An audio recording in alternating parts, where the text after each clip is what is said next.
स्वागत है आपका द बिहार बुलेटिन में। सरकारी शिक्षकों पर अक्सर स्कूल कॉलेज में पढ़ाने में रुचि नहीं लेने और मोटी तनख्वाह वसूलने की बातें आम हो गई हैं। वहीं इसी दौर में मुजफ्फरपुर जिले के नीतीश्वर कॉलेज के एक शिक्षक ने अनूठा कदम उठाया है, जिसे सुनकर आप भी चौंक जाएंगे। दरअसल नीतीश्वर नगर कॉलेज में कार्यरत हिंदी के assistant professor doctor Lalan Kumar ने कक्षा में स्टूडेंट्स की उपस्थिति लगातार शून्य रहने पर अपने 2 साल 9 माह के कार्यकाल की पूरी सैलरी 23,82,228 रुपए विश्वविद्यालय को लौटा दी है।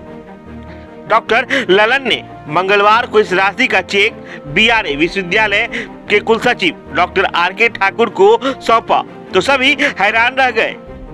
कुलसचिव ने पहले चेक लेने से इनकार किया, इसके बदले नौकरी छोड़ने को कहा, लेकिन डॉक्टर ललन की जिद के आगे उन्हें झुकना ही पड़ा।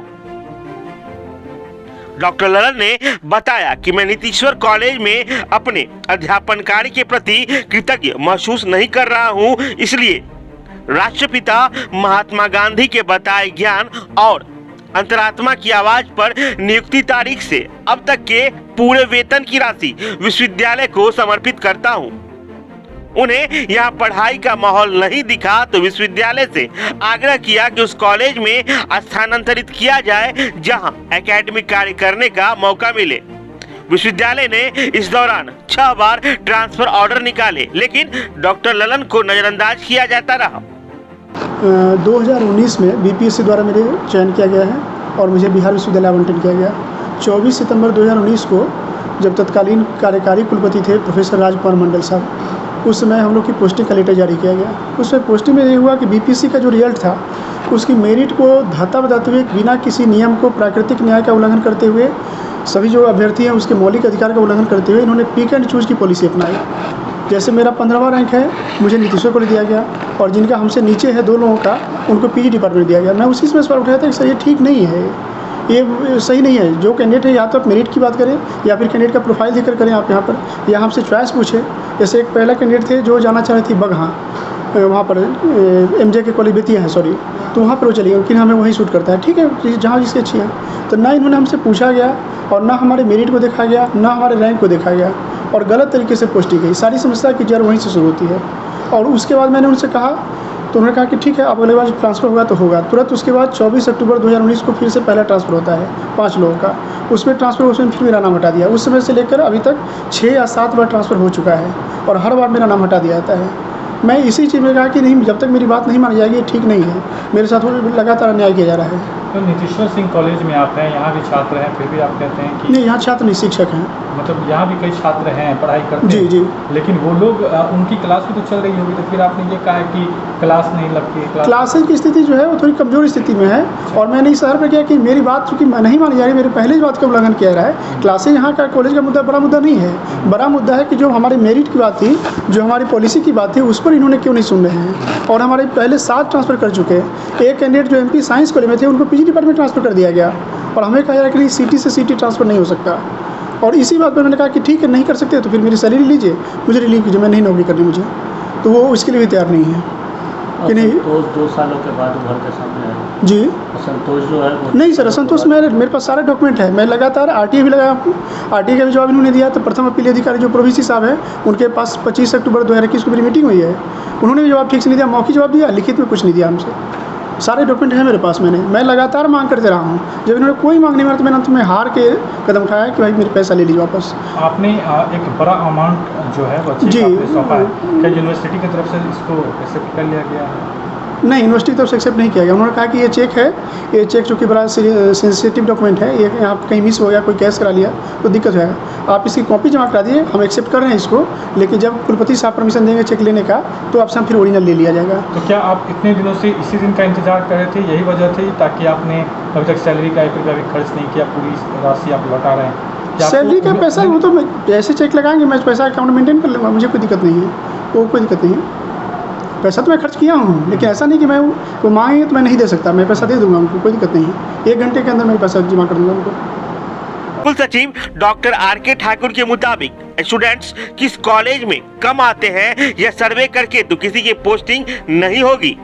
प्राचार्य से स्पष्टीकरण लेंगे कि डॉक्टर ललन के आरोप कितने सही हैं। वो आए थे कि अपना ट्रांसफ़र जो है चाहते हैं किसी अन्य दूसरे कॉलेज में जहां लड़कों की उपलब्धता हो। ऐसे कोई कॉलेज तो नहीं है जहां लड़के बच्चे नहीं हैं, सभी तो आते जाते ही हैं और उस मुताबिक क्लास चलता है। तो इनका कहना था कि या तो मुझे एमडीडीएम में दे दें या फिर आरडीएस में दे दें। उन्होंने लिखित भी दिया है और उसी क्रम में हमने कल वो फिर आए थे मेरे पास, तो उसमें उन्होंने अपना चेक लगा के दिया था, 23 लाख समथिंग का था चेक। तो हमने कहा कि चेक को आप अपने पास रख लीजिए, ऐसा कोई प्रोविज़न नहीं कि हम आपसे चेक लें, और इसलिए कहा कि चेक आप हटा के जो एप्लीकेशन है वो जमा कर दें, उस मुताबिक हम उस पर काम करेंगे। लेकिन सुनते हैं कि मैं तो ऑफिस से 7 बजे के करीब निकल गया था। उसके बाद जो हमारे रिसेप्शन में लोग हैं उन्होंने उसको रिसीव किया तो बहुत मुश्किल से चेक को हटाया और उसी दौरान उन्होंने कई जगह मीडिया को फ़ोन किया और क्या क्या बातें हुई तो हम नहीं बता सकते हैं, जो लोग थे वो बताएंगे आपको। दूसरी बात है कि जहाँ तक ट्रांसफ़र की बात है, अभी तक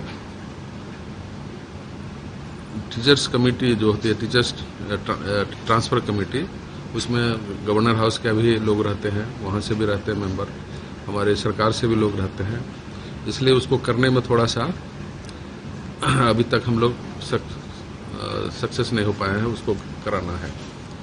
ऐसे भी पीजी में बहुत सारी जगह खाली हो गए हैं, उसी मुताबिक हम लोग उसको करना चाह रहे हैं। सर, क्लास को लेकर जो सवाल उठाया उन्होंने कि हम पढ़ा नहीं पा रहे हैं, मेरी क्षमता जो है उस अनुसार हम काम नहीं कर पा रहे हैं। हाँ, ये बात तो अब मैंने जानकारी लेने की है, हम जानकारी लेना चाहेंगे प्राचार्य महोदय से। आज ही हम उनको चिट्ठी इशू कर रहे हैं कि इस पर अपना स्पष्टीकरण दें या फिर इस पर जानकारी जितना हो सकता है, क्या है वस्तु स्थिति, उसको हम उनके पास चिट्ठी लिखेंगे। वहीं कॉलेज के प्राचार्य प्रोफेसर डॉक्टर मनोज कुमार का कहना है कि उन्हें इसकी जानकारी न्यूज के माध्यम से हुई है। उन्होंने प्रोफेसर से स्पष्टीकरण की मांग की है। तो ये कम या ज़्यादा ये संख्या होना एक अलग बात है, लेकिन कक्षाएं नियमित रूप से चलती हैं। इनकी मंशा है कि ये पीजी में जाएं और स्नातकोत्तर विभाग में अपने ज्ञान को दें, तो इसलिए शायद इन्होंने ये कोशिश की होगी। इसके पहले भी जो इन्होंने शायद 5 बार ये अपना प्रतिवेदन विश्वविद्यालय में जमा कर चुके हैं, जैसा कि मैं देख रहा था, तो उसमें इन्होंने कभी इस बात का जिक्र नहीं किया है। ये प्रथम बार है कि उन्होंने इस बारे में जिक्र किया है और मुझे इसके बारे में आप लोगों से ही पता चला है और आज के अखबार से पता चला है। बात जो भी हो, लेकिन एक प्रोफेसर द्वारा अपने सैलरी को लौटा देना वाकई इन दिनों चर्चा का विषय बना हुआ है।